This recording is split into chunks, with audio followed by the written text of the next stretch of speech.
Hello and welcome. It is yet another episode of your favorite Star Trek watching podcast, A Star to Steer Her By. And this week, guess what we're watching? Star Trek? Star Trek! Yeah, after a little Halloween adventure last week that was a whole lot of fun. We should do those all the time. We do have to come back to Star Trek Discovery in our episode number 416. Woo! Madness. Sheer madness. And after all those episodes, you know that I am Ames. This is Caitlin. This is Jake. And this is Chris. And this week we are choosing to live.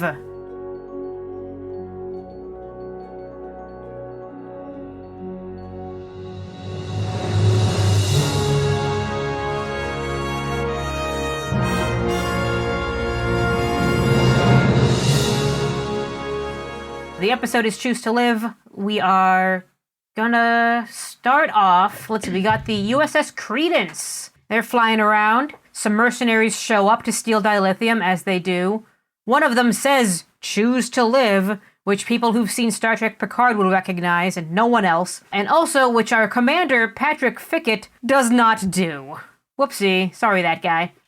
So Vance, Tarina, and Relac all tell us that the perpetrator was known Kwat-Malat space nun Javini, who seems to have gone rogue and is stealing dilithium all over the place.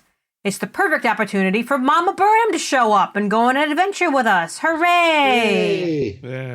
Let's knock this plot, because there's like 3 plots. Let's knock this plot out of the way before I tell you about the other ones. We got the Burnhams, Tilly, who's there because she's having a midlife crisis or something, and an unnamed Kwat-Malat member who gets immediately killed, and no name. They track Javini to some moon that turns out to not be a moon. It's a spaceship. It's a spacey ship.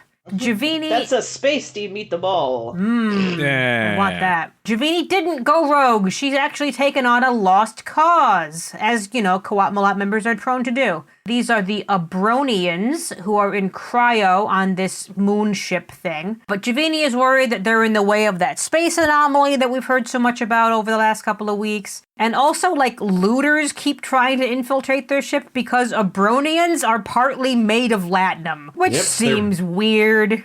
Their blood is money. Wowzers. These guys are gonna get fucking, genocided. Oh, the Ferengi are already, salivating. Getting their whips ready.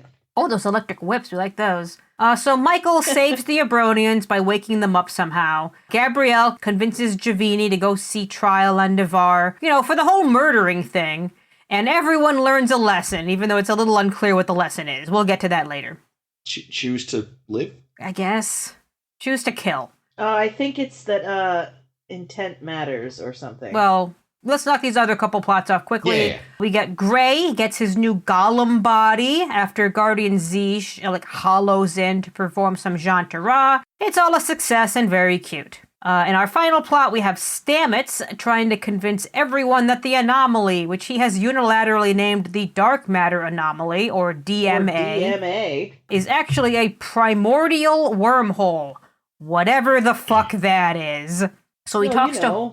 Yeah, I'm just kidding. It makes no sense. That's fine. Stamets talk. He also goes and talks to a bunch of Vulcans who tell him, no, that's not a thing, you weirdo. There was no chronotons or tachyons or one of the... Tachyons. One of the various sci-fi MacGuffins. Unless, hey, Book, did you see any tachyons while you were, literally right there? And he's like, let's check with a mind meld. It's I don't know, I'm very sexy. What does a tachyon look like? So we do a mind meld, we don't see any tachyons, I guess? Question marks. But it also cures him of his grief. Hooray! The end! Yeah. Yes, because that's how grief works. And that's how mind meld works? They specify, you're not going to see anything in a mind meld that didn't really happen. And yet, he can see things that he wasn't looking at in real life. It's like the device from Blade Runner, right? He looked at it, he just didn't pay attention. Well, who would pay attention to his nephew who is terrible? Not me. Is this the first time we've ever seen a mind meld kind of depicted this way as having video playback controls? Yeah, that being basically a holodeck, brain holodeck. I mean, Well, it's the future. I mean, maybe they've discovered some new ancient mind meld technology. We did I that. guess it's We did that whole blog post on mind melds, and I don't even remember. So like the thing is, I guess it's always been kind of implicit that maybe this could happen. Like they never said it couldn't, so I guess it's like guided meditation-y. Although I think we had Yeah. other ways we did that in the past. But yeah, sure, why not? It let Tarina do something, and I like Tarina. Yeah, Yeah, no, Tarina's she's great. fun. My thought, when she was talking about, like, he was talking about his grief, and she's like, oh, this method, it takes years of practice. I was like, well, then, it sounds like it's time for some sexy neuro pressure. Ooh, yeah. Yes, and then Archer shows up and shows you how it's done. Did you say her name was Tarina? Yeah. We have had this discussion so many times. Is there someone else whose name is like Kalandara? Like a Tarina is like a soup conveyance, isn't it? We have discussed this. This is a terrible name. Have we? Yes. This specifically? Yes, you've talked about how it sounds like Tarine. It's the first time you run up colanders, but... To be I'm fair, not. it's short for Chris Tarina. You've made that joke Hey. too. I'm Yeah. pretty sure. I don't remember anything about We're this. boring. Was I awake? That's a good But question. no, It TBD. is. Tarina's fun. I appreciate that, unlike some of her forebears, she did ask permission to do a mind meld. Yeah. Always a good start. And she does seem to be, like, an interesting idea of kind of, like, what the best of Navarre can be. Like, she's not as uptight as other Vulcans, Yeah. So there's, like, the Romulan presence is maybe chilling some of them out a little bit. I have to say, though, as far as outside of like the Tarina mind meld stuff, I found that whole Vulcan plot in this with the whole like we're going to hang out on Nivar to be just utterly baffling in a lot of ways. Tell me more. Well, I don't know. Like Stamets was a prick. Stamets just being a complete douche the whole time, and more in a different way than his normal like cantankerous douchiness. Oh yeah, I've got Just, the like- quote right like, just here. He says, being a little bitch. "Science Cut the first, quote right here. nap later." Stamets, shut up. Now, in his defense, No. the Vulcans were, as usual, being Vulcans, and instead of saying, we're going to go into deep meditation thought mode, they just do it, leaving Tarina to explain after the fact, which is how Vulcans do. Well, and when they explain after it's happened. it was really just a contest to see who could outdouche the other. Yeah, like, honestly, that's- because the Vulcans are douches. Yeah, he But, has like- met his match. So this is the Vulcan Science Institute? The Navarre, Navarre Science Science Institute. Institute. Okay, so this is, but that's we can assume that that's what the Vulcan Science Institute probably became. Yes. Yeah. And I doubt they let Romulans in that often. And well, they Romulans wouldn't want to. They were gonna let Michael Burnham in if what's his fuck didn't Spock. Sarek torpedo it, right? Yeah, well, that was centuries ago. I'm just saying now, I think they'd rather have a human than a Romulan. But just like the idea that the Vulcan Science Institute or the Nuvar Science Institute is just a bunch of people sitting in a circle Thinking real hard. thinking Jerking hard it. is like it's kind of dumb. And also just the fact that they all like go into meditation and come out of meditation in sync with one another apparently is another kind of weird thing. And then they just all start playing on their little laptops. No, I don't know. I they're just found the whole slightly- thing very, very silly. They're slightly psychic. Like, let's be real. The whole reason for that plot was to get Book there to get his mind meld, Oh yeah. to get his therapy. So which, we have to see more of fucking Leto. Fuck that kid. But hopefully this is the end of him, because he disappeared at the end. Yeah. Yeah, it'll be interesting to see how they... Because I genuinely am a little fuzzy on it, but like how specifically they write him going forward. Because what I like in the script is, she's like, oh, you seem peaceful. And he's like, yeah, for the moment. Because that's, how this sort of thing works, is you have It's a good journey. moments and bad... Yeah, and like there will be other days where it sucks again. And hopefully they follow through with it a little better than they did with Detmer's PTSD last season. This is why I Well, don't like, trust I'm it sure we yet. can. I was gonna say, I'm sure we can trust them to do that. Will there be peaks and valleys, or will there just be mad swings of the pendulum, or what? All right, so Or remind will me. they completely never touch it again? Oh, it'll come up. They're just like, nope, sorry, it's over now. So we're looking in the reason we do the whole mind meld, other than to cure Book of his grief, is to go and search for if he saw a tachyon signature and just doesn't remember it, but it would still be there. It was something about a specific, like, light shift. Yeah, well, because, they're saying that the tachyon radiation or whatever would have emitted Cherenkov radiation. Right. Isn't that a real thing? That's a real thing that nuclear reactors emit. It's like it's like a blue glow. Okay. Here's where I got confused. One of them, possibly our newest friend, I wrote his name down. He got a name? Stakiar, the Nivar Science Institute provost. Sure. It's on Memory Alpha, so at least someone knew his name for some reason. Yeah, it's just funny that he has a name and the nun doesn't. Oh, right? But anyway, someone tells Book, like, oh, we're looking for, like, a blue light thing. And considering when Tarina is mind-melding him, and we freeze frame when he's flying through some birds, and we see a blue stripe on the screen, and we stop there. I'm like, oh, it was right. Paul was right. And then they get out of it and said, no, Paul, you were wrong. I was fucking lost. Yeah, nobody told the visual effects department no blue that the plot depended on them not showing blue light in their and they have such a hard on for lens flare they couldn't stop themselves. It's like let's put lens flare everywhere. No, you see, it was the wrong shade of blue. It was not the stripe. It had to be a spiral. I know I've talked in the past about how, like, sometimes there seem to be subtle differences between the streaming and disc version. This was something that was not changed. It was still blue. I was also confused. Okay, good. As long as it wasn't just me, because literally I saw the blue, because they freeze frame right there, and I'm like, there's blue. You figured it out. So I think someone fucked up. They did. And I blame them for it. It was a much bigger fuck up than the Saru handcuff in season 2 that I missed. That's still hilarious. Because, I had the same thing. I was like, oh, blue, shit. So I guess because I couldn't quite remember if he was right or not. And it was like, nope, no blue. Like, hold on. Excuse me. Yeah, Excuse me. Yeah, it makes it interesting that, normally you think, oh, Stamets is going to be right because he's one of our crew member characters. And to see, like, no, he was wrong. And whatever the fuck this primordial wormhole thing he's looking for isn't right. Nope. You dumb bastard. Take that.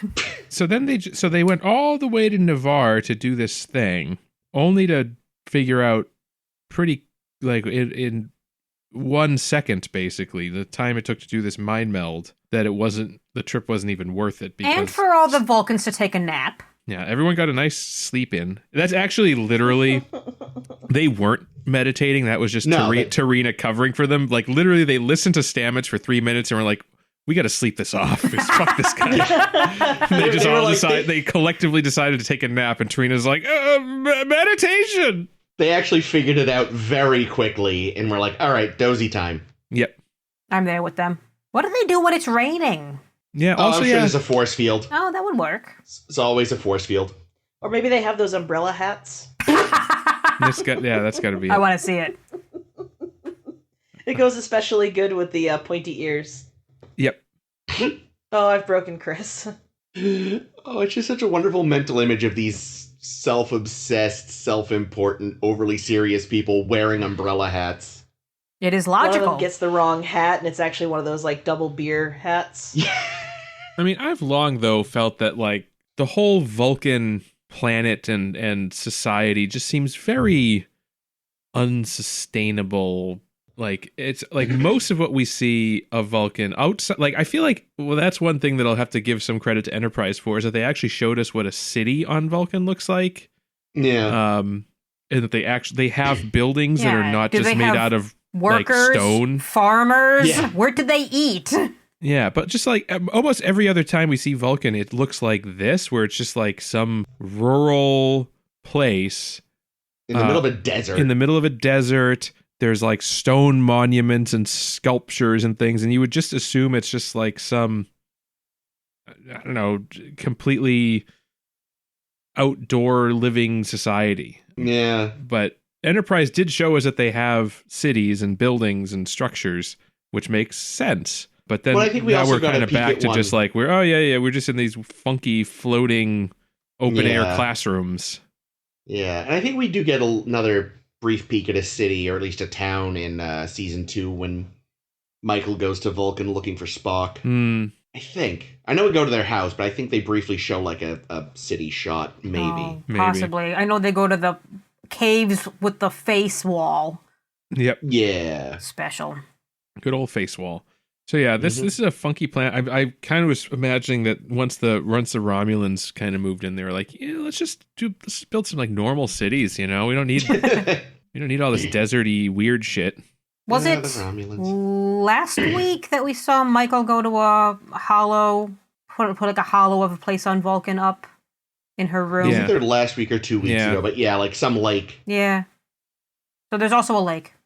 Yeah, there's a lake. There's a lake, some trees. It's not a completely desert planet. Yeah, because that would be Which makes absolutely sense. unsustainable.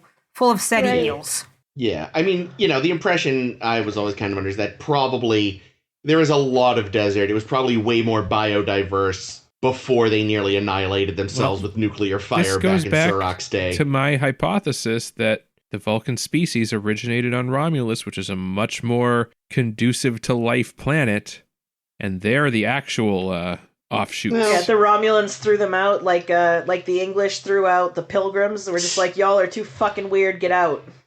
Well, like I said, that again is something that, I hate to give them any credit, but Enterprise saying they explicitly had like their own giant nuclear war. It's like, all right, that's how this planet became. Yeah, like and also we this. only see parts of the planet. Like we only see parts of Yeah. Earth and things, but Earth is a very has so many biomes that Yeah, well, you that's the can't show problem. Is we're them so in used to everything. science. We're so used to science fiction Yeah. where only Earth has multiple biomes. Hmm. All other worlds are single biome, ice which planet, is literally impossible. Desert planet, jungle planet. Yeah, but- Like, I guess you probably could have a fully desert planet, but anything else, it's like, come on. yeah, Tatooine. Yeah, like that one maybe could happen. You'd still have polar caps, probably, but Yeah, but no life would have evolved there. If there's life No. there, it is transplanted from elsewhere. Ergo, Vulcans are Romulans. Sure, Jake, Um, we believe you. just like the Kalat Malat. Yeah, the Bene Gesserits. Who I did have a question, and you kind of hinted towards this in the intro, Ames, but like it occurred to me, they have never given proper exposition for who the fuck the Quat Malat are. Not in on this Discovery, show. have they? No, No, not on only this in They're Picard. assuming you saw No, Picard. they mentioned the absolute candor thing in last season. Like briefly though, right? Yeah. Like, how much do they need to get into it? I just feel like a lot of the most important information about these people was in Picard, and they're assuming you saw that. Well, that's fucking stupid. Yeah, because it's like, what if you I feel like you haven't? get enough of the story from Mama. what they talk about. Yeah, in the episode where Burnham had to make the Okay. case. I feel like you get enough to kind of get what's going on, but yeah, no, I mean they're definitely not. There is definitely some assumption that you're already familiar with these people. Yeah, the way that Giovini Yeah. says choose to live in a way that anyone who's watched Picard, because choose to live did not show up earlier in Discovery. No, that's a Picard. That's a thing. Picard thing. So anyone who knows Picard, the bells will be going off like, oh, she's a Kawat Malat. I get it. And I'm not gonna lie, like she said it, and I was like, was that in Picard or not? Because I've already happily forgotten most of that show. That's me. I guess that's the thing is I feel like we got enough background for the first appearance of them in Discovery when Mama Burnham Well, showed she up. wasn't 'cause that's showing all up we really like needed. as a in the same Exactly. way that like Elnor shows up in Picard. She's showing up for a different ritual that they explain Yeah. that ritual. Yeah, but I feel like this episode definitely would have worked better if you'd seen Picard. Oh, absolutely, I agree. And if you hadn't, you were kind of fucked. Yeah. Or at least the full impact wouldn't be felt. And I thought that was a pretty big failing. Can I- Like, I mean, they never even said, like, that these were, again, originally our specifically Romulan order. Now they're presumably a more blended order, but again, who knows? We don't know how friendly things are on Navarre, as we said. Like, it still seems a little tense. Yeah, and we do have our Kawat Malat friend for Tilly briefly, who gets so unceremoniously killed that I didn't realize until later, like, where did she go? Oh, she must have gotten killed. Yeah. Damn. Yeah, she gets... For a group of people that profess to want you to choose life, they're certainly doing a lot of killing. Yeah. Well, being fair, most of the killing is done by the mercenaries. That's true. But weren't they? Except for, were again, they not but- Kawat Malat too? Who the fuck were they? No, they said they were mercenaries, and I don't know. They were space ninjas, and they disappeared by the end. Well, Yeah, but- they just beam their bodies into space. So they showed up for, they were Javini's friends, apparently, who just were going along with her. We don't know where the fuck they came from. But they also agreed to do the Qowat Milat custom of only using blades when, if literally anyone had a phaser on stun, that scene would be absolutely nothing. And nobody would have died. And nobody would have point. died. Yeah. Gabrielle killed like 4 people. Like, I don't understand why. Like, okay, I get it that Gabrielle and her friend are limited to swords by their oath. Yeah. But why did they make Burnham and Tilly go along with For the sword plot, stuff? because they needed a sword fight. Because, like, okay, I guess we can assume that maybe Burnham has had some, like, small arms training or something at some point, but Tilly should have been dead. Like, Tilly like specifies she doesn't know how to use this weapon. she has no idea how to use a sword, and then she defeats a couple of sword-wielding people with it somehow. Well, we do know from Sulu and the Kelvin timeline that they teach space fencing at the academy. Not to everyone. No, And I also, know. it's a really big sword. I just wanted to bring up space fencing again because it's ridiculous. The other thing, before we even get here, another thing that really kind of irritated me or made me angry with Vance. Oh, this. Yeah, so the first scene where Javini steals the dilithium. And kills Fickett. That bitch. Fickett, that was the guy's name? Yes. Oh, do you want the vocab? I can throw it in the chat. No, I don't care. Do it I'll just anyway. I'll just make it up. You will, which that's true. It doesn't usually matter do. for Jake, but for Chris and Caitlin, you might read the chat. So yeah, so Vance had already hidden a tracker in that dilithium. So it was actually meant to be stolen.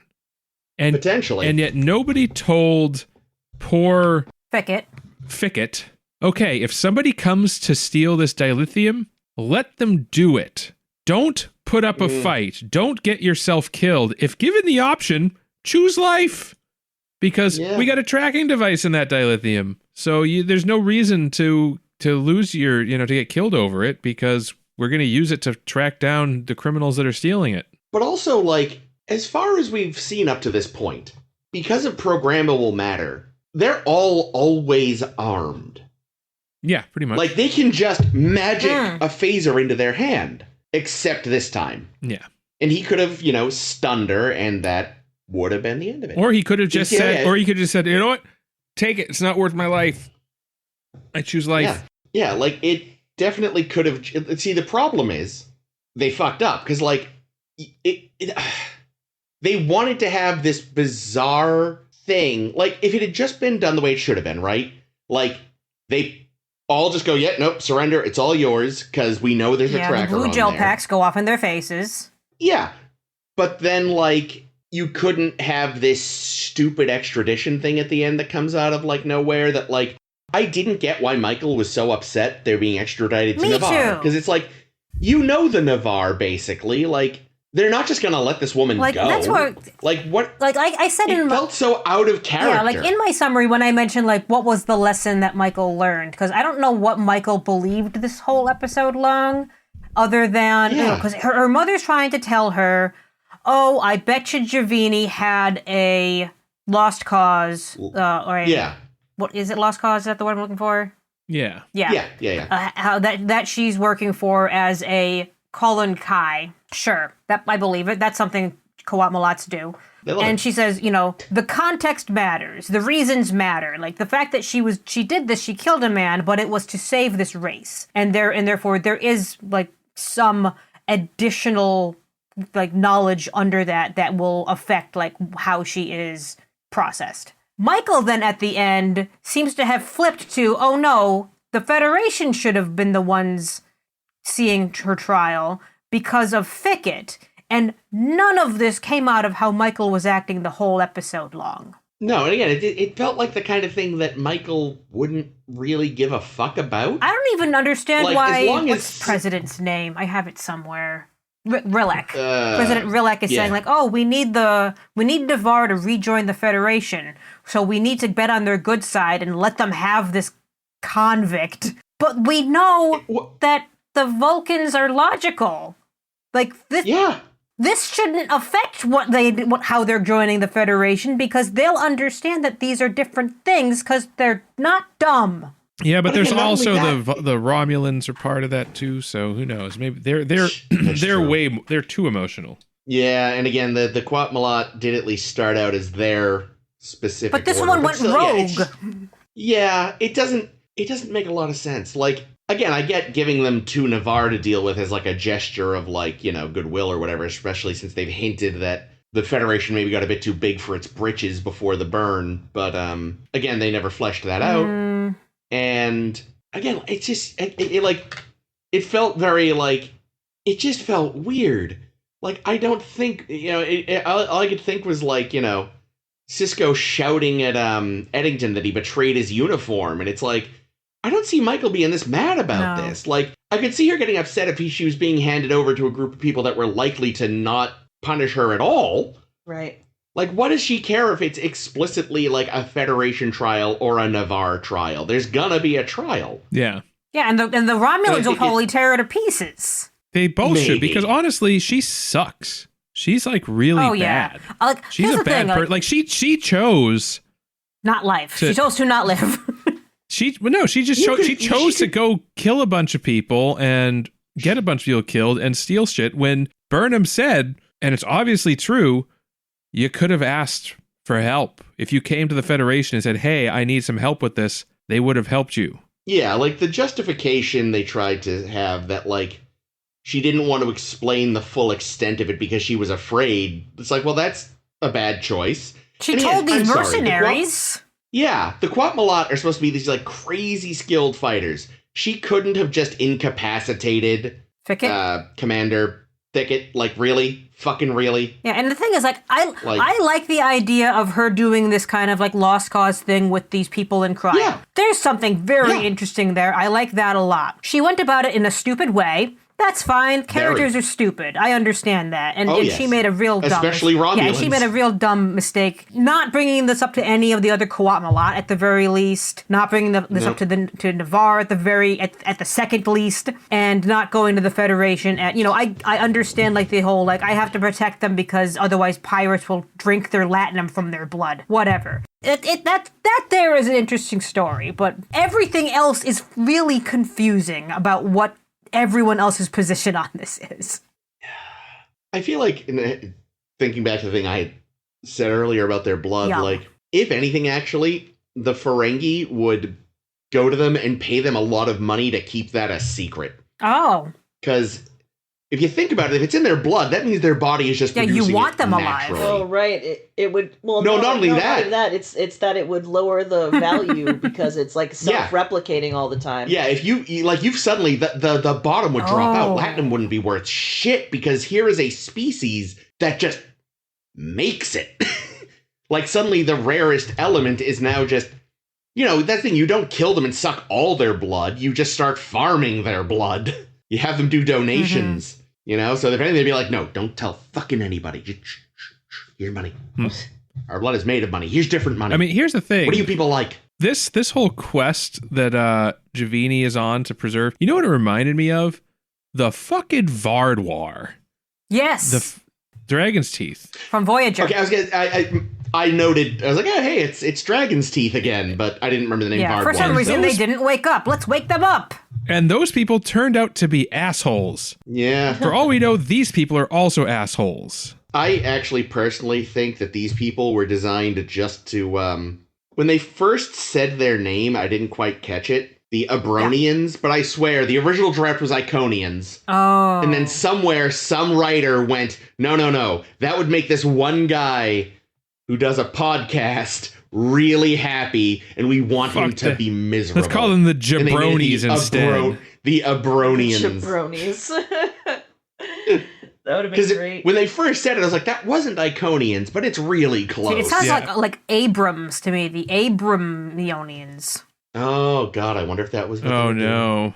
Yeah, and they looked like very classic, like, alien designs with their, they... Do you think that that's a homage to J.J. Abrams, or do you think that it's, like, hearkening back to, like, the origin of the Abrahamic religions? The former. Yeah. Yeah. Oh, that's... Because Kurtzman worked on the Kelvin timeline with him, so... Right, okay, fair enough. Yeah, it was weird. They were, like, kind of one half gray and one half, like, kind of lizardy, so it was like a weird mashup. Did they have 6 arms or 4 arms? I couldn't tell. We didn't get a great look at them, so I don't know. they showed like in like one of the flashbacks they showed the alien Sprawled out, Javini yeah. talked to, and I felt like I saw 2 legs and 4 arms, but It's I'm possible. not sure. They were kind of a cool design, but yeah, very kind of classic alien look. Yeah.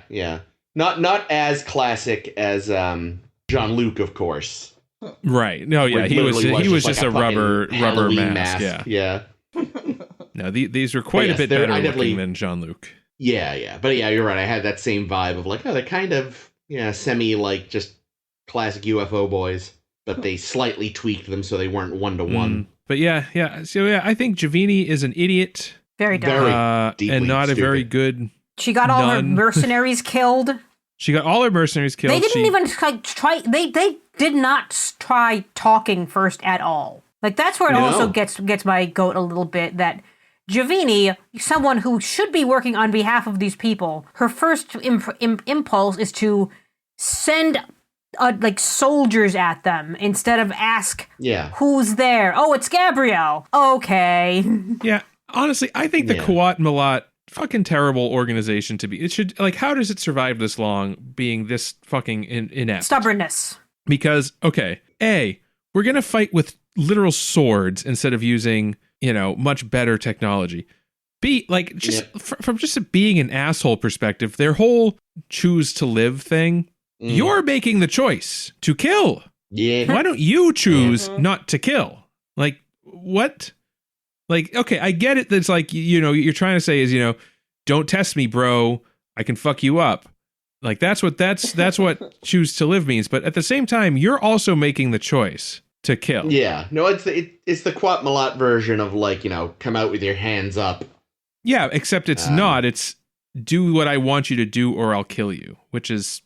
I mean, let's be honest, with modern policing, that is what come out with your hands up means. Fair enough.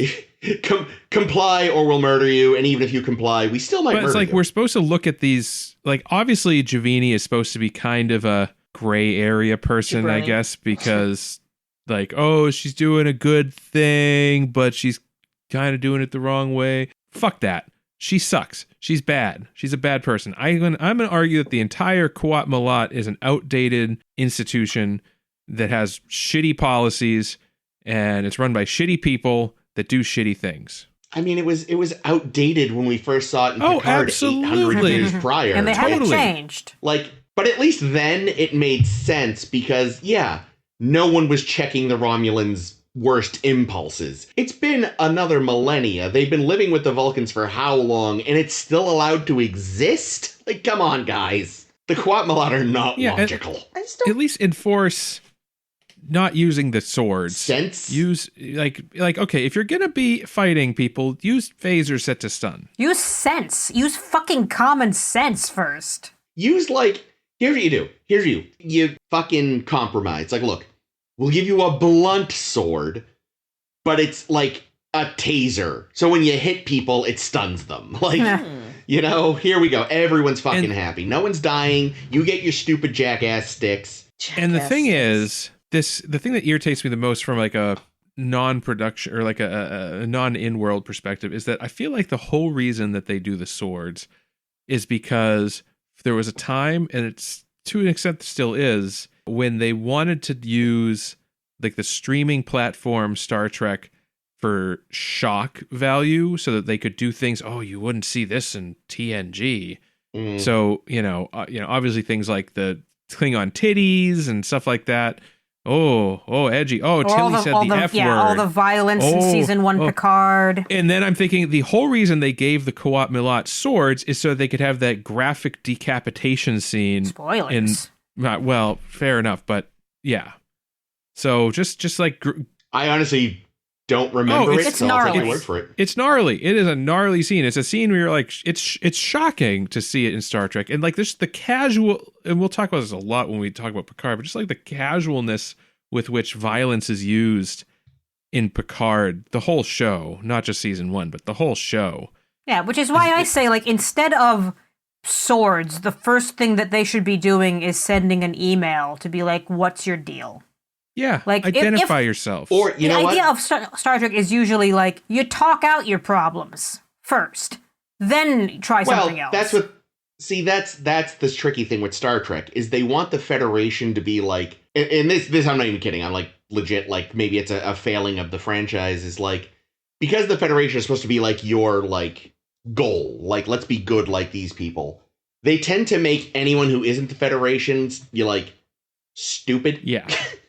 They do shit like that. So it's like, you should have just talked like we would have. And it's like, that leads to, I think, unfortunately, things like, again, this is a particularly bad example. Don't get me wrong. I'm not getting them off the hook. But it can be a failing of the franchise of like, well, if the Federation are always the level-headed ones, quote unquote, then our enemies occasionally are just like stupid for the sake of making the Federation look better. Yeah. But we do a lot of like exploring that, and there's been a lot of like showing like the gray areas in the Federation, especially in more modern Trek. Oh, yeah. Yeah, don't get me wrong. Like I said, this is a particularly bad example, and I feel like a lot of the stuff, they wanted a gray character, but didn't actually succeed. They just made a moron. Yeah, that's the problem. I also don't think like the Federation set this up appropriately, because firstly, they sent Michael, because they always send Michael, even though Michael should be busy working on this anomaly thing, which is also her job. Michael has too many jobs. To work specifically with Mom, because, there's no conflict of interest there. There's no, like, nepotism involved. It's, let's send the two Burnhams who have slightly different mindsets, sure. But also... Slightly. Also, Gabrielle was, like, best friends with Giovini and tells us she was, like, her mentor figure and brought her into the Qowat Milat. Yep. And that's, like, the biggest conflict of interest I can think of. Well, that's just, like, a tale as old as time. Hollywood loves the, like... I have to go deal with my mentor story, which again, no one in the real world would let happen. Yeah, it makes it feel like do we not have any other Qowat Milat people that we're sending someone who A, only very recently joined the Qowat Milat, and B, is specifically connected to the person she's supposed to be hunting down, and tells Michael at the end, oh, it's good that, you were here, because I didn't think I could, do it on my own. I would have let her go. Son of a bitch. And I also don't understand why, like, okay, it's really high priority that we chase down the person that's been stealing our dilithium, whether or not they're Qowat Milat, right? Like, that's the priority of Starfleet. Yeah. It's like, okay, dilithium, even though we now have dilithium planet, it's still in limited supply, and it's still in high demand, especially, criminals. And there's a queue. Yeah. So it's like, we need to, like, if somebody's ripping off our shipments, we got to stop that. So that should be a super high priority for Starfleet. Why then don't they just send the Discovery, the whole ship, with all of its armament and security officers? Why isn't that the primary thing to deal with? And Book and Stamets can go on their own as a pair with Book's ship. To Ni'Var to do their thing. Which has the feed of what happened with the birds. Because there's no reason really to have Discovery just hanging out at Ni'Var, waiting for this Vulcan mind meld thing to happen. I feel like they obviously it's. I'm thinking in terms of like an in-world explanation. Obviously, this was all done for the drama. Yeah. But there's a certain point where it's like, okay, suspension of disbelief here, maybe a little bit teetering. Yeah. Like last season when I said, like, it was really too convenient for Gabrielle to turn up as the Qowat Milat advocate thing. But fine, I'll suspend my belief even though that's stupid. But this week, it's like, we have Mom here just because we like Mom. Like, there's not really a good reason for it to be her other than it's a character we know. Yeah, I think the problem is, like, with this one, all the things we've identified is, like, yeah, it's television. Sometimes things happen for the sake of drama and a story, but there's so much of it in this one episode that it becomes overwhelming. At some point, it just, the suspension of disbelief breaks. Tilly should have died in that fight. Tilly, why did she even go at all? Because Saru said, bring Tilly with you, even though she's not at all qualified. Saru wanted to get her out of his hair, I guess. His lack of hair. It was interesting to see, because they always talk about how, like, the first officer is responsible for, She's not the first officer.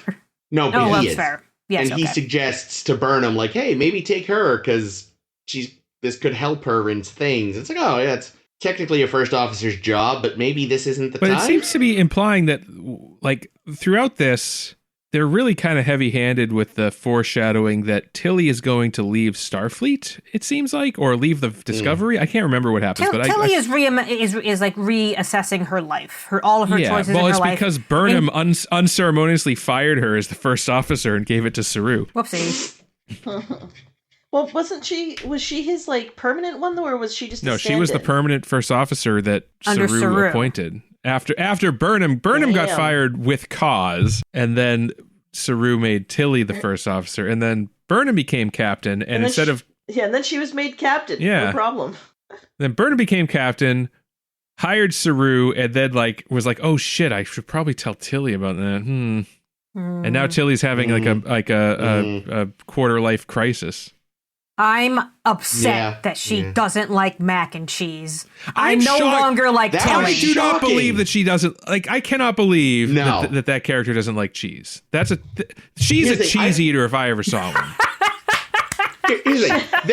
They have. I don't know if they've ever said where Tilly is from, but there is no way she is not from the Midwest. And in the future, if you are born in the Midwest and are lactose intolerant, that is the one time the Federation will let you use genetic manipulation, because it is. Oh, definitely. I would encourage it. I would make it mandatory. It is against the law to not eat cheese in the Midwest, even in the future. You know, America's not a thing anymore, really, but in the Midwest, like, of all the foods they could say Tilly doesn't like, you went with mac and cheese. And it's like, no, because Tilly is, like, I don't know, the epitome of an American in a very American show. Yeah, she definitely likes cheese. That is not being allergic to pineapples? Sure. But he still wants them, actually, is the whole point. So that's not even a good example. Yeah. He specifically takes some medication and so also that he can he's have English, pineapple. which means he's from a dark, cold, rainy, tropical-less zone where pineapple is like the highlight of his life. Make it that she's one of those people that cilantro tastes like soap. You know, like cilantro, yuck. Like, just it was so weird. Or give her something that's actually controversial to not like. Give her like pineapple on kimchi. Pizza. Yo. Guacamole. I don't know, something that like you can understand both sides. But there's nobody who is not lactose intolerant. Now I'll give you that. If somebody like actually has a medical she could take aversion, a med for it though. There is no human being on planet Earth tell me that they doesn't haven't like cheese perfected and mac and cheese. lactate by the 33rd century. I will say, like, there's no honky that doesn't like cheese. Like, I worked with a woman whose family was from Cambodia. And, like, she was born and raised here, actually in the Midwest. But she was raised in, like, a very Cambodian community. And they don't really do, as she said, we just don't really do dairy that much. So she doesn't that's true. not eat it, but it's not, like, ever her first choice. But yes. She wouldn't have made that face that Tilly made. When Tilly's she white. Tilly loves cheese. Tilly's white. Tilly loves cheese. Can we get the quotey for that? Can you That's a good one. Can you like Photoshop on one of those cheese head hats on Chris's little Jake, make me one. Drawing, his little avatar. On his little avatar? I think we all need that. I need that because I love cheese. Let me check. Who doesn't? I'm white Tilly. and I love cheese. Yep. So again, there's plenty of cultures where maybe you are indifferent to cheese or actively don't like it. But yeah, again, at least among the crackers, if you aren't. Well, because what goes with cheese and crackers alone is.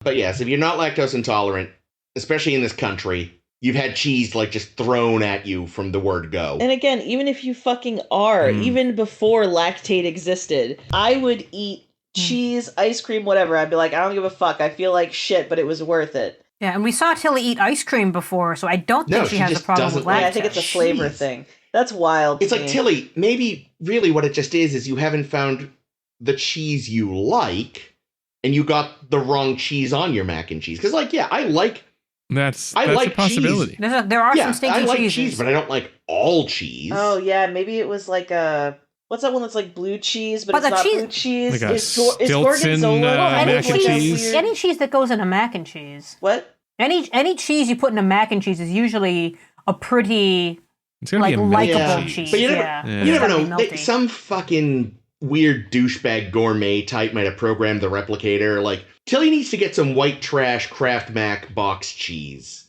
There you go. Perfect. The other thing about Tilly this episode, I think she's falling back into her her season 2 babbling shit again. In that when she's talking with her unnamed Kuatmalat friend, who says maybe 2 words the whole episode long. And Tilly is in full babble mode. And I wrote in my notes, Tilly, absolute candor does not mean just having no fucking filter. I mean, it kind of does, though, doesn't it?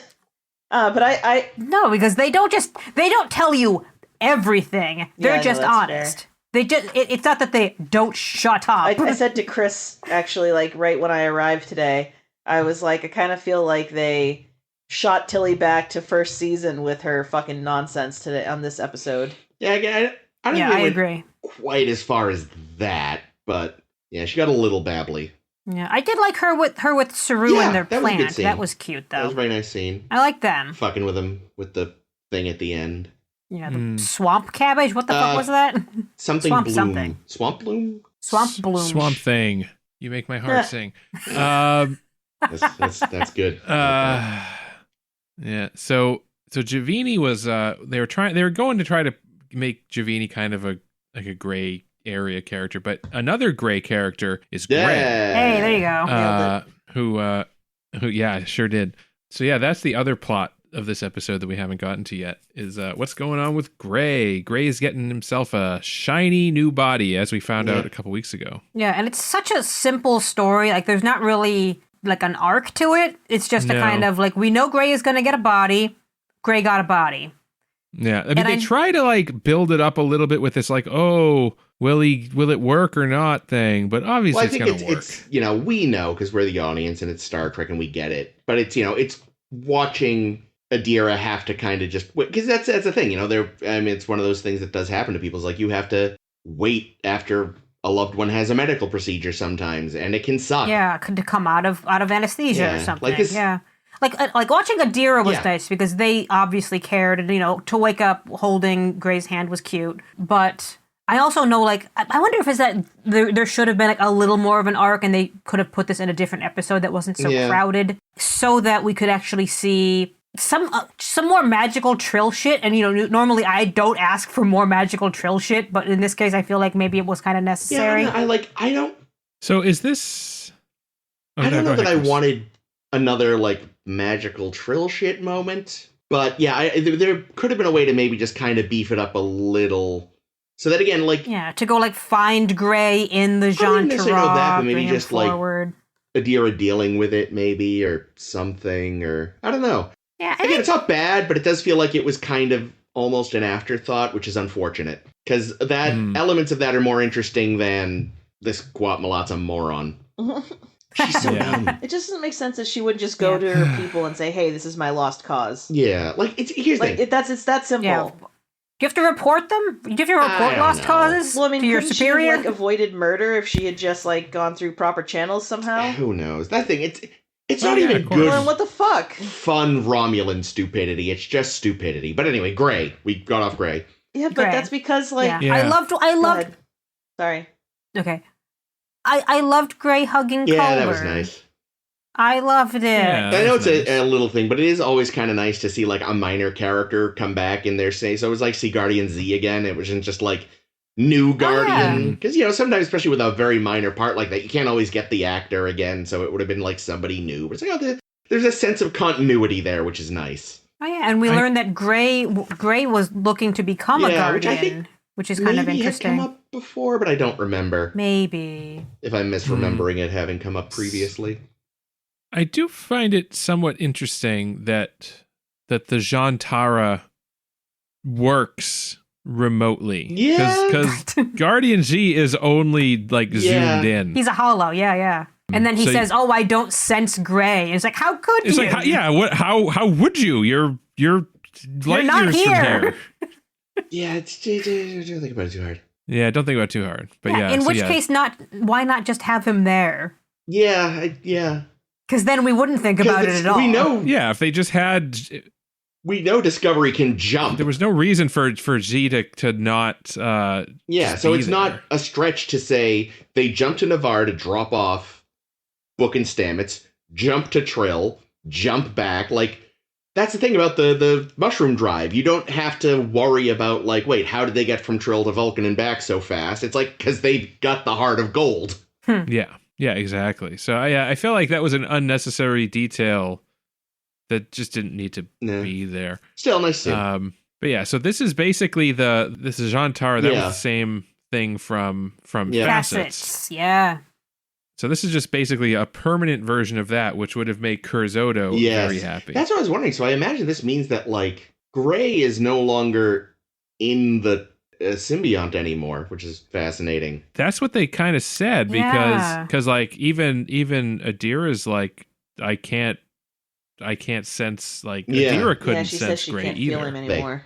Thank you. Yeah, they said that they could not sense him anymore. Yeah. So that's yeah. So it actually, like, extracts that whole, and like I did like the whole the element of consent that they added to it, where it was like, you know, they asked or Z asked Adira, like, does Gray consent to this? Does Tal consent to this? Is everybody on board? I mean, I guess you're kind of taking Adira's word for it. I believe them. But what if they were fucking with you?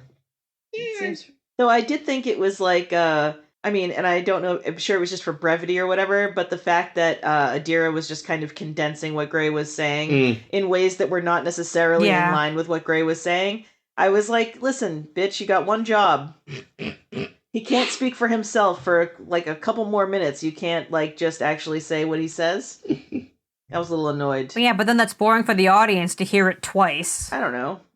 They could have done something with, like, editing so that it was, like, maybe them talking together, so that you would get that, oh, this is how it's coming out. One thing I thought, because, you know, they had the bowl for the ceremony, and then they're in their ship's bar, and it's like, there's a lot of open flames on this ship. Because there's a couple fireplaces. I was thinking that, like, it's all got to be fake holograph, doesn't it? It's gonna be hollow. Yeah, it's gonna be hollow fire. They've got to be pumping that's what I was thinking when this thing, right? And it's highly flammable, is it not? Yeah. Well, I imagine when Culber and Adira are like, okay, we're just gonna come back later. I'm like, well, put the fire out before you go. No, the fire is required for the Jean Tarab host to come forward. It keeps the brain warm. It's well, you know, it's like you know, it's the future though, so it's not a pure oxygen atmosphere. They pump in. Because, you know, our atmosphere is a mix of things so that fires don't rage out of control. So, you know, they just pump in the right mixture of oxygen and nitrogen and whatever the fuck else is in our atmosphere. Well, they also, if it is a real fire, they also have to be ventilating it somehow, or else we'd all die of smoke. Well, see, the smoke particles also get used. So it's actually shit and smoke is what your apples are made out of. Ooh, delicious, like smoky apple. A shitty smoky apple. Barbecue apple. Smoked shit apple. I did also see that there was a deleted scene that would have actually shown the Jean Tarab ritual happen. That would have been nice. Yeah, which is why I don't know if it would have added anything to the plot that we needed, though. I think there was just, like, the plot was just Gray gets body, and there's not any tension. Yeah, but I also, like, I don't know, the ritual could have been, you know... Well, again, also, it's like, we're assuming you've seen DS9 and have seen a Jean Tarab ritual. It's like, well, maybe you haven't. Maybe this would have been new for somebody. Yeah, fuck those people. And we could have trimmed out some of that fucking Quat Malat stupidity. Now, one thing that I'm interested in with Gray, and they didn't deal with it here, but, I don't know, I can't remember if they deal with it in the future, but, so, prior to Adira having Tal, Gray was joined to Tal. Like, that's why Adira has Tal. So now Gray, the Gray that we're seeing is effectively Gray minus Tal, because Adira's only ever known Gray. Less Tal. Well, actually, we don't know that. We don't know that, because didn't Adira also know Senatal? I don't remember. We don't know how long Gray had Tal before he was killed. Yeah, that's true. It didn't sound like very long. Yeah. But they were on a generation ship with Senna. Yeah. And Senna died. And then Gray got Tal. And then Tal died. And then Adira got Tal. But my point is, I feel like Gray has lost something here. And I don't know if they deal with that because we've only ever seen Gray as part of the Tal symbiont, which you can assume except in that one flashback, I think. Yeah, that's, honestly, like, I don't remember, but I'm gonna go with they probably don't. Yeah, but it seems like an interest, because we've never seen a Trill, other than Jadzia briefly in that episode where they stole the symbiont. We've never seen a Trill go from joined to unjoined. Well, it's supposed to kill them. Right. It's supposed to kill them, but like that's kind of what we have here. Yeah, but it's because in a sense. Science fiction magic, so it works. Yeah. Yeah, So also I feel like this that's- isn't a human body, this is a golem, a robot golem. It's gonna True. talk to itself. Well, not a But human it's body, but it is a race. person, right? Like Gray is a fully functional, personality. Yeah, and it's like, so I assume it's really, it's the removal of the symbiont that kills you. In this case, you removed Gray from the symbiont and put them in a body that never had. Oh, I've gone cross-eyed. right, but Gray no longer has access to the memories of the previous tall host. That's interesting, but like, would he remember any of the stuff that he'd already accessed? Like, if you access those memories, do they? That's a good question. Become part of your memories? Yeah, I don't know. Because And like that would be a very interesting thing to explore if they wanted to give these characters more attention. But the writers are not interested in these forget characters. it. We're done There's now. also like just so much weird stuff of when you think about memory and Trill, because like, like just speaking of Jadzia's Jantarad, where it's like Curzon admitted all this stuff to her. It's like, wait, you didn't already know? So you can, even when you're just a memory in a symbiont, you can keep things from your host. And I'm trying to think back to invasive procedures when that Dick stole the Dax symbiont. Dax. And I want to say when Dax got re-put back into Jadzia, that guy, Varad, I think That that's the sounds right right. one, said he no longer had the Dax memories. Yeah. I think. Yeah, I That feel was a like that weird It was. episode. is so. this the one where she finds out that Dax was once with a serial killer, or is that the one No, where? it's a different No, one. That's a different another. one. That's another this is interesting an early. thing. You can completely block out those memories too. Yeah, but that was like something that the symbiosis committee Yeah. did. Because they're evil. But this was the one. No, this was like an early one. I remember the where, guy and his girlfriend, and they're like, Yeah. "Oh, is he Yeah. really gonna meet you at whatever asteroid, or is he done with you now that he's like larger than life?" I remember. Yeah. I've seen it. I've seen it And 8 times. It was all. Everyone forgets that it was all Quark's doing. That's right. It was his fault. I forgot about that. Oh yeah, because he let them on the Yeah. station. Yeah, he thought they were just going to rob the place. That's fine. Last thing I wanted to bring up about more about this season than about this episode, because I forgot until I was listening to a couple other different podcasts that were covering in real time as these were coming out, that this was the season that just for no reason right before they dropped, Netflix pulled Discovery off of the lineup. Huh. So I remember us mentioning that like years ago, back in 2021 when this was coming out, that they said, fuck the rest of the world. Yeah, Paramount, less said about the people running Paramount Plus, the better. So was this like there was a period of time where, CBS All Access or Paramount Plus was not internationally available. Yeah. And it was only available outside the US on Netflix. So is this the case now that it is unwatchable legally outside of the US? I think it's on Paramount Plus internationally now. Well, now it is. I'm saying like at the time. Yeah, during The this only way to window. get it internationally was illegally at that point. Wow. Smooth moves. Yeah, no, Fox. Paramount's run by fucking morons. It's astounding. And it's like been bought and sold multiple times, and yet somehow it's always morons that are running it's like it. each new owner is a bigger idiot than the predecessor. It's truly astounding. New one's a trumper. I know. Gross. Ugh. Speaking of understandable, no, it's a dumb segue. Jake, find a better segue. Well, Fix Chris's segue. That's Just ignore it. Well, Speaking of things you wish were nowhere near your planet. I wish we knew that. I wish we were able to learn more about that Jabronian character because he was a pretty cool alien. Yeah. But there's some other cool alien characters from sci-fi that All right, we did get to spend some time with. I'll allow it. All right, so we're back in Blogtivity Corner. Welcome, everybody, and you can definitely be following this along on the blog at sshbpodcast.thing. And this week, our blogtivity is we're going to be talking about our favorite alien characters throughout various media. Damn. I know we covered like all the Star Trek individual races, so we're just kind of doing like general sci-fi characters from movies and video games and books and shows and stuff. Oh. Well, I've got a few written down if we want to just kind of dive in. From the not Star Trek video game Mass Effect, that is just chock-a-block with alien species. And many of them have many of the sort of the major species have a representative as part of your crew. And they vary. There's sort of like the Asari, which are both like kind of... Just say Garrus. Just say the answer is Garrus, Chris. I already have it written down. Oh, actually, I was gonna... So, I mean, if we're going to speak about my particular favorite Mass Effect alien, it's actually Morden Solus. Sure. He is a Solarian, and he is a delight. Great. I love Morden. He's a scientist. Yeah, we're not just looking... Sorry, just time out. Just for further clarification, we're not looking for species. We're looking for individual characters, right? Because I did that. Yeah, we get characters for... Okay, just making sure. I was just gonna, kind of narrow in. But yes, and as Aim said, everyone loves Garrus. There's just so many great alien characters. There's also a character that is hysterical because they're a guest one. They're an NPC from the not Klingons, the Krogan, who is voiced by Michael Dorn. And like Michael Dorn, he is like the Catholic Krogan. It's really quite funny. It's like you literally just got this guy to be Worf. Wait, which character is this? There's a Krogan in Mass Effect.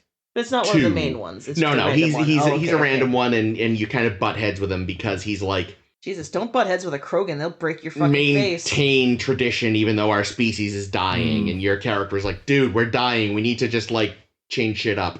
Well, that actually dovetails nicely with... There's a few characters. I want to mention these 3 characters together because I have them together. And it's because you mentioned Worf that I wanted to talk about these guys. So, Worf, I feel like in a lot of ways is a template that has been copy-pasted in a lot. And I want to mention 3 Worfs from 3 different franchises.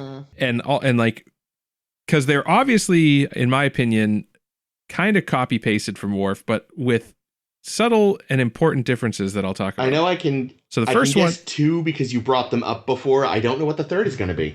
All right, well, here we go. So let's start with 1. And that's going to be Teal'c. Yay! Who, and I'll mind you, technically, Teal'c, this is from SG-1, played by Christopher Judge, technically a human. Really? I didn't know that. Technically, yes. He's a Jaffa, which are ancient humans who were abducted from Earth and then genetically engineered to be incubators for the Goa'uld. And incubators / warriors, etc. So technically kind of human, but also not. Different enough that I think we can give it to you. Different enough. He is definitely an alien, though. Now, he's a lot like Worf, except, he's got this fish out of water thing. He works among humans just like Worf. But he's an actual badass. So where Worf gets is not actually a badass, where he gets his ass kicked most of the time, Teal'c will actually kick your ass.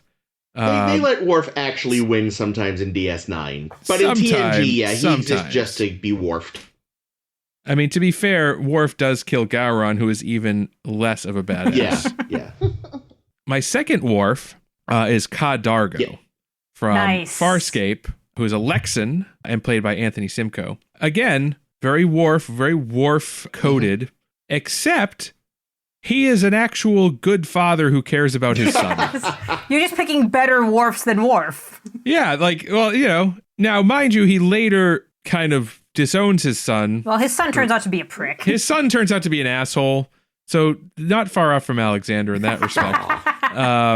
But yeah, his son does turn out to be an asshole. But yeah, he's another great character. Okay, so there's the 2 I saw coming. I'm now interested to see what the third is. Okay, now the third Worf. Now this is probably the most direct Worf copy because this show is just an absolute copy of Star Trek, and that is Bortus from the Orville. Okay. Yeah. Yes, I know. I even know the character you mean, despite having only seen like an episode. Yeah, he's a Moclan. Yeah. Again, very very Klingon coded culture. Isn't he the 500 cigarettes guy? He's the 500 Oh, it's cigarettes such guy. a good 500 joke. cigarettes guy? All I know is he asks for Yeah, so- 500 cigarettes at some point. They make I know I don't want to spoil the episode, but it's not hardly a spoiler. But basically, so the Mocklins are an all-male race, and so he and his husband Clyden, and they're very fish out of water among humans, but they basically are like replicating human stuff. And so, I don't remember why, but at some point they replicate a cigarette and decide it is the greatest thing ever. They get So super addicted. It's very they both funny. get incredibly addicted to nicotine, Okay. and like at one point they replicate 500 cigarettes. But anyway, Bortus, a great character, surprisingly not the security officer of the ship, and also very honorable. but yeah, very honorable. But here's the thing about him, where Worf is sort of the Catholic Klingon, as we've talked about. Bortus kind of starts out that way, but when, as I mentioned, they have they're an all-male species, except every now and again a little baby girl is born, and that happens, and we find out then that Bortus is actually not so Catholic, because he completely, like, he basically, again, unlike Worf, he becomes a great father and embraces his daughter when his entire society says no, you should not do this, because that is an abomination. Yeah, So it's a he really defies- good story arc. I like that. It's a for great him story lot. arc. He defies cultural norms, Good for and yeah, it's good. And actually, an honorable mention in terms of More Worfs. kind of, but more like a reverse Worf. Really, the original Worf before Worf. Got to shout it out to my man Chewbacca. Cute. Chewbacca never Cute got Jake. bitched by any blue barrels. True. Mhm. And when they actually killed him off in the now non-canon novels, they had to drop a whole moon on him to kill him. Chewbacca? That's They a dropped a mighty moon big on barrel. him? How the fuck do you even do that? A moon was crashing into a Very planet carefully. for reasons, and yeah, that's what it took to kill Chewbacca, was Damn. a fucking moon. That's crazy, dog. See, I don't know why, but I thought one of your examples was going to be Jakar from Babylon 5, Jake. Oh, he's also on my list. How many wharfs are there? We should. There's He's a lot not of a Worf. Worfs. It's a I good don't feel like prototype. it is. I don't feel like he's a Worf so much though. He's more just like a guy. Yeah, he's a guy. He's got like an interesting like different kind of honor that I like for him a lot though, and he's very fun to watch. He's Yeah, definitely my favorite interesting. from Babylon 5. Yeah, I did include him on my other good ones list. Because it's sometimes you think he's kind of a villain. Mm-hmm. And he comes off that way in a lot of episodes, but then other times you find out that, well, yeah, he's actually kind of a victim of circumstance in a lot of ways. Yeah, he's got a lot of dimensions. Yeah, he's got a lot of dimensions. And then he becomes like a freedom fighter for his people. Like yeah, Damar. he's so good. Yeah, a little bit. Yeah, he has kind of a Damar thing going for him. Nice. I also thought you were going to bring up Thor from Stargate, Jake. Yeah. Because he might be Thor's- my favorite alien from Stargate. Yeah, he's good. I mean, he's just a little gray alien, though, basically. Yeah, that's excellent because he's like, you think of Thor and you think, the strongest, most Scandinavian kind of man that exists, and then you see this cute little helpless gray thing. Oh my god, look at him! Isn't he He's got a silly great? little head. He's so cute. Ugh. And No. and for those that aren't familiar with Stargate, even like you think, oh, it just happens to be an alien that's named Thor. No, that's literally Thor from Norse mythology. Really? Like that is the Thor that yes. Really? Because the whole plot of Stargate is that all of the like ancient gods are really just aliens. They basically take The American Apollo guard- story from American The gods and the Apollo story from Oh, who mourns Adonis? or Adonais. Yeah, from Adonais, and just expand that to a whole television series where like all of the gods are just aliens, and some of them are bad, and some of them are good. Some of them are silly little guys. Thor's a good one. Thor's a really I like good it. silly little guys. He's a Who do you cutie. got? Who do I got? You got anyone? Yeah, I got some people. Well, Tell us. well, like, so my consumption of sci-fi media is not like huge outside of Star Trek and Doctor Who. And okay, no, I think I maybe have plenty. I think you've got a wider slice of sci-fi knowledge than you think. Yeah. Well, first of all, I'm gonna say Roger from American Dad Nice. Oh, yeah. because He's a he's good- fucking hysterical, and I love his little costumes and his little outfits. And I also just kind of love that, like, it's a show about this, like, very conservative, like, strongman guy with, like, his big fucking chin working for the government. But he's got, like, a talking fish who's actually, like, some kind of, what, was he a Nazi scientist or just a regular German scientist? No, he was just an East German Olympic skier that they put into a fish so East Germans wouldn't win the gold. That's how petty it was. Right, so he's got a talking fish and a fucking alien living at his house, and Roger does not belong there, and yet he's also perfect. I gotta shout out to my boy E.T. Yay! He wants to phone home, I'm told. Also likes playing dress up. True. Mm-hmm. Though that may have been under duress. Oh, actually, I don't know. Drew Barrymore dresses him up, but does he also then dress himself when he gets shit-faced while Elliot's at school? I don't remember. I don't remember. Anyway, cute little guy. Loves plants. And I think also I really love is his name Harry? Harry from Harry Vanderspiegel. Yes. From Resident Alien. Oh, I know what one. Thank you. Yeah, I couldn't remember if it was Harry or Henry, which is like ridiculous because I've seen so much of that fucking show. Oh, is that Tudyk? Yeah, that's my I would have been Tudyk surprised robot. if you didn't bring up Resident Alien. I have him ready for you. Have you started watching it? No, I was saying I was expecting you to bring it up. Oh, it's so good. Start watching it, Chris. And I just, like, I love everything about him. I love, like, how he's just so, like, kind of just trying to do the human thing, but, like, he's completely baffled by, like, humans giving a shit about their children and, like, each other and, like, all this, like, but also, like, how much he loves food. He loves Earth food. He's, like, obsessed with pizza. And he wants to kill that child so much, and so do I. He does, and yet, but then at the same time, like, the kid is actually, like, one of his best friends, kind of, like, it's just, I don't know. It's a great show. It's hilarious. I don't know how I didn't make this connection before, because you guys have talked about it, but, like, I guess in a way he's sort of the natural evolution of Mork. From Mork and Mindy. Is Mork on your list, Chris? I don't know if he's one of my favorites, but he's just someone I thought we could bring up. Because I just remembered it. I didn't think of him sooner. I don't know how. What about Alf? I was literally just thinking about Alf. I have not seen that since I was a kid. I remember I watched it constantly. Apparently the puppeteer was like a wicked prima donna, which is why the show got canceled. That's funny. On a cliffhanger, no less. Wait, who, what? The puppeteer for Alf was like really full of himself and a wicked prima donna. Really? Yeah. How hard is it to recast the puppeteer? Who the fuck knows? Was he also the voice? Yeah, he's probably also the voice. Yeah. That might do it then. Yeah, that is a very distinct voice. You can't really do that. I mean, it's like it's like you couldn't fire Frank Oz, who famously portrayed Yoda, another alien character. Yay! I always forget that Star Wars is on the table. Yeah. That's why I say, like, you know more than you think you do. There are a ton of aliens. So many. Like Dexter Jetster. Oh, definitely on Jake's favorites list. Big time. Top one. Top one. Just Dexter 3 times. One for each of his arms. Let's see. Look at me. Oh, we already talked about Jakar. Here's one. I already talked about Ka Dargo from Farscape. Another Farscape alien character I wanted to mention is Pilot. Yes, Pilot. Yeah, I was looking through like which Farscape alien would I put at the top, and the answer is Pilot because he's the most alien. Yeah, very alien.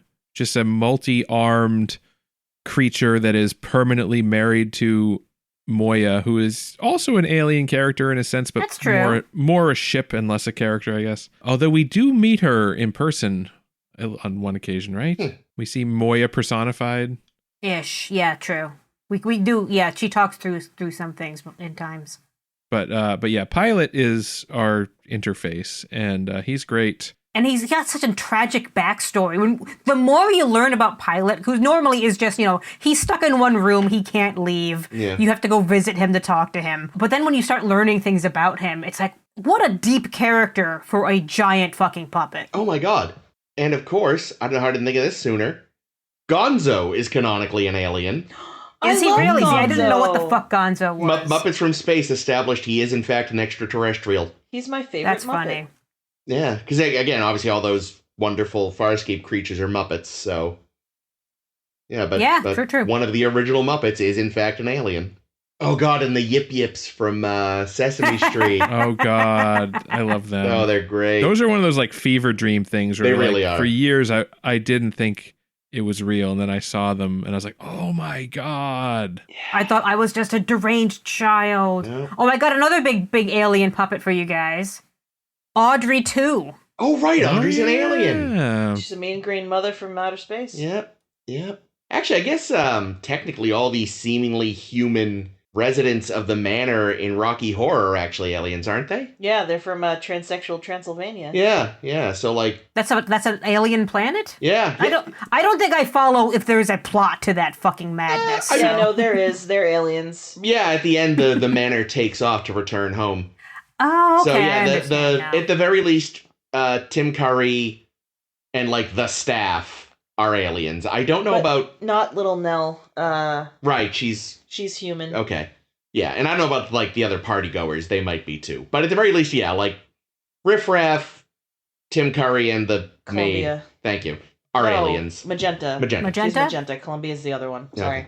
You mentioned, of course, Doctor Who earlier, and the Doctor is an alien. Yeah, true. Oh, is he? Fascinating. Yeah, He's got 2 hearts. He's from the planet Gallifrey. Gatway. Species Time Lord. Yes. So Caitlin was bringing up our good friend Harry, pardon me. I'm going to take that again because fuck my life. Caitlin was bringing up Harry Vanderspiegel from Resident Alien a moment ago. And I wanted to bring up, this is from a novel that's very good, like stupidly good. The character Andrew Martin from The Humans by Matt Haig, which is excellent. And basically the story there is, it almost starts off very similar to Resident Alien in that it is an alien who takes over the body of this professor, Andrew Martin. And he's basically there to make sure humans don't discover the secret to how to find prime numbers. And because he's in a human body, he starts learning human shit. And he starts to learn that he likes human shit. Oh. And it's a very cool little story. It's got lots of great details and stuff. And I highly recommend it. It's a good one. Oh, and of course, Jesus Christ, the whole main cast of Third Rock from the Sun. Oh, them too. Good ones. What about Beldar from What's Coneheads? Oh, thank you. I was like, Oh my I know gosh, that yes. name. Yeah, the hiding in plain sight aliens. Oh, the aliens from Galaxy Quest. Oh, Yeah. Thermians. The Oh, Thermians. Thermians, yeah. Do they actually Those say poor people. what the species of the enemy aliens is? No, but the main guy Oh. is Saris? Yeah. But I don't think they ever say, they never say the species name. I don't remember. Okay, this isn't a character that I really want to talk about, but I because we were talking about fever dreams, I just remembered another fever dream of mine. Good. Neil Patrick Harris, television's Doogie Howser, Yep. was in a film in the 80s based on the novelty song Purple One-Eyed One-Horned Flying Purple People Oh my Eater. God, he was. Does anybody else remember this? I 'Cause do I feel like now. I saw it. I think it might have been a TV film. I don't know if it was Holy even on in the shit, theaters. That's right. Wow. Yeah. No, you didn't make that up. I've heard of that. I vaguely recall. Is in the opening like animated and they play the stupid song and. I only remember like the song coming up at the end when there's a concert. You gotta find this for us on YouTube or somewhere, and we gotta link it because I gotta boy. see whatever the fuck this is. I forgot all about that, Jake. Jesus Christ. Yeah. Wow. Is it? Yeah, Caitlin's found it. Wow, what a terrible So costume. it's a people suit Muppet? Like a... That better not be a Muppet. No, I mean, What? it's not really a Muppet. No, it's like but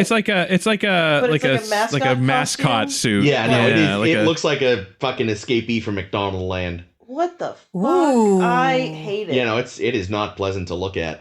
Wow. Neil Patrick Oh yeah, Harris, the look at movie how was cute that. The and movie tiny was he is. called. Wait, it's a movie? It's a whole movie? It's a whole movie. How long based is it? I don't know, but it's based on the song of the same name. It's 1 hour and 30 minutes. Jesus. It's longer than the movie we covered last week, Yes. Reanimator. Yeah. That's insane. Yeah, it probably sucks way more. It's got a 4.6 on IMDb. That I does feel not like that's surprise still me. too high. We have the. Is this the trailer? Hold on, I might have found the trailer here. So. Oh, my gosh. Well, the trailer's on IMDb. Oh my god! Yeah, I'll send you this link. We'll to be the sure to trailer. share it to the page, possibly, if it's not too horrifying. Oh boy, who else did I have on my list? Oh yeah, we were talking, you mentioned comic books, and of course, everyone knows Superman, who is an alien. Mhm. Oh, yeah, that's true. But also slightly lesser known as the Martian Manhunter. I knew you were going to bring up Martian Manhunter. He's an interesting time. He is like somebody said, all right, we'll kind of take elements of Batman, elements of Superman, squish them together, and have them be super into Oreos. Ditto. That was a fact that was added by the sort of like, there was a writer in the 80s who made a semi-comedy version of Justice League, but it has remained part of the character ever since, that he fucking loves Oreos. Wonder how he's doing now. There's a new flavor of Oreos every freaking week. Oh, you know, I don't know the character super well, but I feel like he's probably a purist. Some of them are pretty good. They are. A lot They of them are are pretty good. Why not Zoidberg? I was just finding that in my notes, and then I was literally going to just say, why not Zoidberg? Yeah, oh god. Futurama has so many great examples. Yeah, but the answer is Zoidberg if you're thinking Futurama. He is the best one, for sure. Nibbler's all right. Yeah. Nibbler's all right. I love Kif. Oh, yeah. Oh, that's good. true. Kif is you're a pretty Kif high fan. up there. I don't actually have a skeleton. My body is supported by a series of fluid-filled bladders. I'm also a little surprised no one's brought up Ford Prefect yet. He was on my list, so there we go. He's very high on my list because I just remember just from like the original books, because I read them in like 7th or 8th grade, and just having a huge crush on Ford Prefect because he's just delightfully odd, and that was my type apparently. I just love the line. I still whip it out sometimes, just like, time is illusion, lunchtime doubly so. I love that line. Fucking classic. I think Unless it's Douglas Adams being a genius. Yeah. I say time is an illusion all the time, too. Good. Yeah. I also, again, it's not a major character, but I just love to bring this up when I have the chance. The fact that he came up with the idea that there's a species that is just an intelligent shade of the color blue. Yeah. One of them is present at the launching of the Heart of Gold. And by launching, I mean theft. It can be two things. What about the Great Gazoo? Oh my god! No. The alien, or did Fred discover LSD? Again, it could be two things. Yes. Wasn't that Harvey Korman? How would I know that? Know. I don't think even know he who was that is. Oh, he's a great comedic actor. You've seen Blazing Saddles, right? Oh god, it's been 30 years. He's like the main villain in that. What else is he in? A bunch of things. I bet. I'm pretty They usually sure are. he was the voice of. Yep, Harvey Korman was the Great Gazoo. Nice. Well, what an asshole. I'm just kidding. Well, we talked about Zoidberg and a couple of the Futurama characters. What do we all think about Kang and Kodos? Who doesn't love Kang and Kodos? Oh, they're delightful. I think they're, like, even in their original appearances, like, they were really cool. And just the fact that they become a running gag is very funny. Yeah. Twirling, ever twirling towards freedom. Speaking of our great Alien Invader cartoons, I love fucking Zim from Invader Zim. Yeah. He's so delusional, and it's delightful and fun. Normally I hate fun, but this is like that kind of twisted fun. Well, it's just weird enough that it gets a pass from you. It's ridiculous. It's absurdist fun, which is a different type of fun. Yeah, what a fucking bonkers show. I've Black seen Cat some of it, agrees. but I've never really watched much of it. It's good. It gets I really recommend. fucking weird sometimes. Yeah, if you can, it's kind of a just turn your brain off and watch the insanity and look at it go. We watched some, right? Oh, definitely. Yeah. Gurr is delightful, but he's a robot. Oh yeah, Gurr's gonna come up again next week, I bet. Have we done robots yet? Wink, wink. No, that's next week. Great, robots. No, but we're still on Aliens. Well, I have a couple more Aliens. Jake and I just recently watched for the first time because we hadn't seen Lilo and Stitch. And Stitch is an alien, and there's also a bunch of other great aliens in Lilo and Stitch that are fun. Yeah, I still haven't seen that either. I know the actual original movie is supposed to be quite good. It's fine. I think it could be deeper, but also like there's a couple more aliens. I like the big fucking shark thing. I don't have his name, but also I don't think you guys would recognize the name if I didn't say I've it. seen enough I've seen the pictures movie from and it. I don't remember. I can kind of picture it in my head, but yeah, I couldn't tell you what it's called. Yeah, that guy. Gantu. Captain Gantu. Okay. Hot. Is he the guy who's like hunting down Stitch? Yeah. Oh, okay. So he's a lot of fun. Like him. Stitch himself is fine. He's a little cartoonish, but he's kind of for kids, which I get. He's kind of cartoonish, but he's in a cartoon, so we'll give him a pass. Yeah, That makes sense. Yeah, he belongs here. It's fine. That tracks. Jake and I also just watched Kevin McDonald's character. Oh is yeah, good I in have that him. one. That's Pleakley, and yeah, he's great. Kevin McDonald. Isn't he also Like one from of Kids in the, the Hall. From Kids in the Hall? No shit. Isn't he also one of the almighty tallest in Zim? Yep. Yes, he is. Typecast. He's Well, he's got such an interesting voice. Yeah. he's Jerry Sizzler. Yeah. Oh, okay. This is my sister. And he's also it wasn't me, it was the dirty man. Oh, I'm no pretty kidding. sure that's him too. Nice. Fucking love. Yeah, Jake and I also just watched. Speaking of Disney movies and shit, we just watched Elio recently, Oh yeah. which is quite cute, and it has some really good like alien characters. Nice. I specifically like Questa, who's voiced by Jamila Jamil, who we like because she's okay. Yeah, like she's her. delightful. she's in one of the Prodigy. voices of Place. Prodigy, Oh, and she's in Good Place. also that. And her design of the design of Ambassador Questa is so cool because she looks kind of like a floating jellyfish mantis shrimp thing. Oh, I like that. So she's cool. You guys haven't brought up Edgar from Men in Black. Well, he's not my favorite. Sure, water. He's not an alien that I like. What about He's the little not? coffee boys? I like the coffee boys. Oh, Yeah, the coffee little boys are are cute. good. The I like worms. them. What about the pug that was like on everything? Oh my when god, that movie he came out. very quickly became the mascot. Yeah, I Mm-hmm. don't remember the character's name, but I just remember the Frank? pug being everywhere. Yeah, I think it is Frank, actually. I don't know. Pugs are fine. I mean, that's going back to like Taco Bell dog era. Like, oh, we've just invented the computer technology to make animals speak with weird human mouths. Yeah. Mhm. Let's do that. Remember that Constantly. remember around the same time as the Yokiro Taco Bell ads, then there was Beverly Hills Chihuahua. Oh yeah. Oh my Because Yeah. they were not the same. I mean, they might have been pitched by the same Well, it's just like dickheads, how but like it wasn't like a movie by Taco Bell. It No. was just like a movie that was leaping off of the popularity. well, there was Jump also on like that chihuahua. there was the Air Bud. Geico cavemen, and then there was Oh my Cavemen God. the TV series. Remember? We had They're so people bad. together to watch that show. We were Why? like this because we knew it was going to be awful, and we also Oh, knew it was okay, going to that's last like 2 fine. episodes. So we were like, "Oh, guys, come on over. We're going to watch the Geico Caveman show," and it was awful. To its credit, Was it? though, it premiered the same night as Pushing Daisies, and that's how we found out what Pushing Daisies was. which is a really great show. Pushing Daisies is good. So that at least Well, was also a positive. At least the first season is really good. I don't care for the second season because Molly Shannon ruins everything for me. But Oh fuck. Marvin the Martian. oh yeah. Yeah, he's an Always alien. He's looking gonna to blow up the blow Earth. up Earth. Oh, the Monstars actually also. And the are Monstars, yeah. aliens. again, not my favorites though. No, I'm just kind of rambling. Well, I have 2 more that are at the tippy top of What my about? list. Wait. Jake goes what, first. Okay. Since we're talking about the Monstars and such, what about the Silverhawks? Aren't they? They're partly metal, partly Part real. real. But aren't they But is just one of those humans? parts alien? I don't know where they're from or what they're made out of. I don't know. I assume they're kind of they do have alien friends. Yeah. The cowboys of Moo Mesa are mutated alien cows, I think. That makes sense. I don't think they're Earth cows anyway. Don't quote me.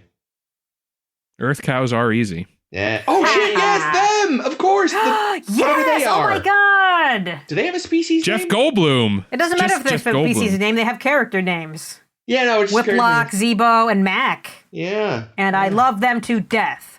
If I were planning this ahead, they'd be closer to the top of my list, but sad face.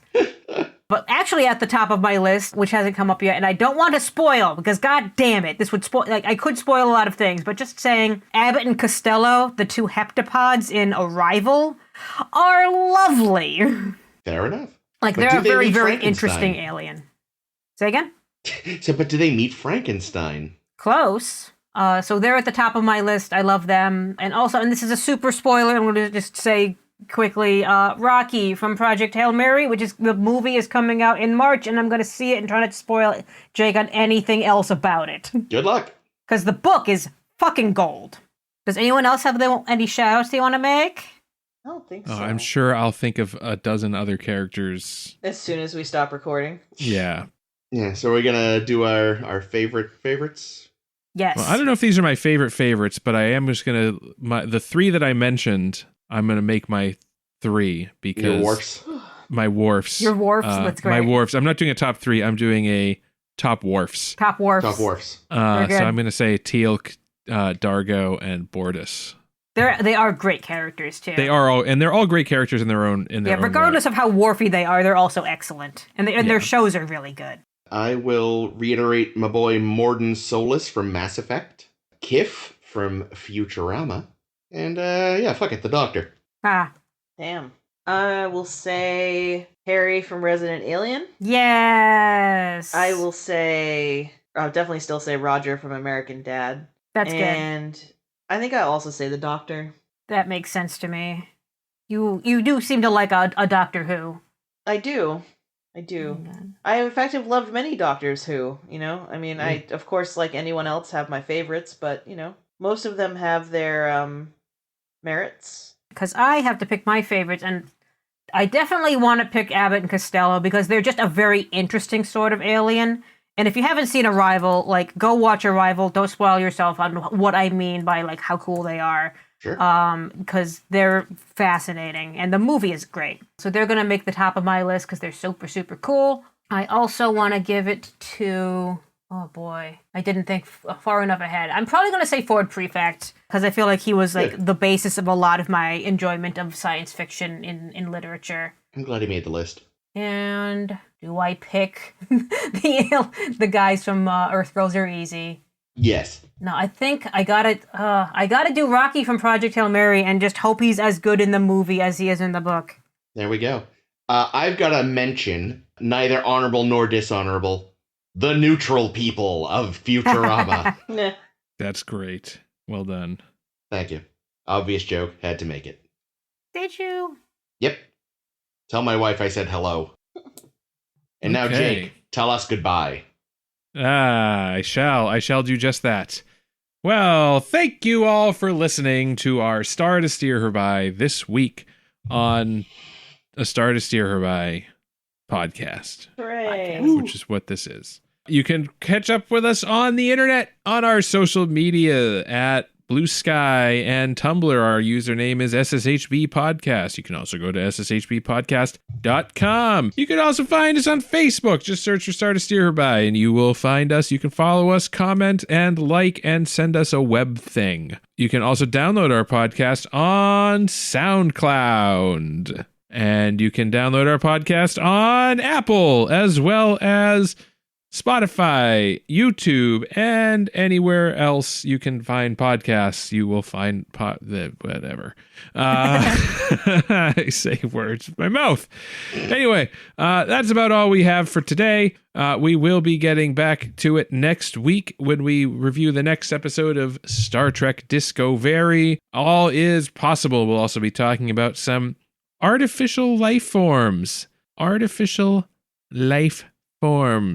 Yeah, we'll be talking about that as well. So that's all happening next time on A Star to See Her By. Until then, my name has been Jake. This has been Chris. This has been Ames. And this is always Caitlin. Take me to your leader.